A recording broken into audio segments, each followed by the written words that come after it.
നമ്മുടെ ദിലീപ് കഴിഞ്ഞ ദിവസം ശബരിമലയിൽ പോയിരുന്നു. ശബരിമലയിൽ ചെന്നപ്പോഴത്തേക്ക് അവിടെയുള്ള പോലീസുകാർ ദിലീപിന് ഒരു പ്രത്യേക VIP പരിഗണന കൊടുത്തുകൊണ്ട് അവിടെ തൊഴാനുള്ള സൗകര്യങ്ങളും കാര്യങ്ങളൊക്കെ ഒരുക്കി കൊടുത്തു എന്ന് പറഞ്ഞിട്ട് ദിലീപിനെതിരായിട്ട് ഹൈക്കോടതി തന്നെ നേരിട്ട് കേസ് എടുത്തിട്ടുണ്ടായിരുന്നു. അപ്പൊ അതില് ആ ഒരു കേസ് വീണ്ടും ഹൈക്കോടതി ചോദിച്ചുകൊണ്ടിരിക്കുകയാണ്. ആര് അധികാരം നൽകി? ശബരിമലയിൽ തീർത്ഥാടകരെ തടയാൻ ആര് അധികാരം നൽകി?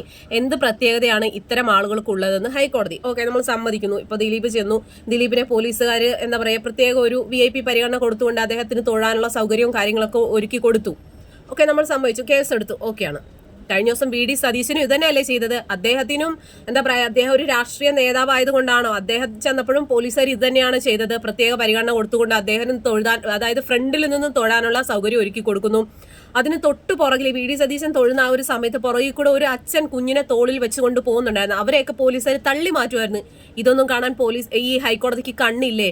എന്തുകൊണ്ട് അയാൾക്കെതിരെ കേസ് എടുക്കുന്നില്ല? ദിലീപും അയാളും ചെയ്തത് ഒരേ രീതിയിലുള്ള കാര്യം തന്നെയാണ്. പോലീസുകാരും അവർക്ക് രണ്ടുപേർക്കും ചെയ്തു കൊടുത്തത് ഒരേ കാര്യം തന്നെയാണ്. പിന്നെ ദിലീപിനെ മാത്രം എന്തിനാണ് ക്രൂശിക്കുന്നത്?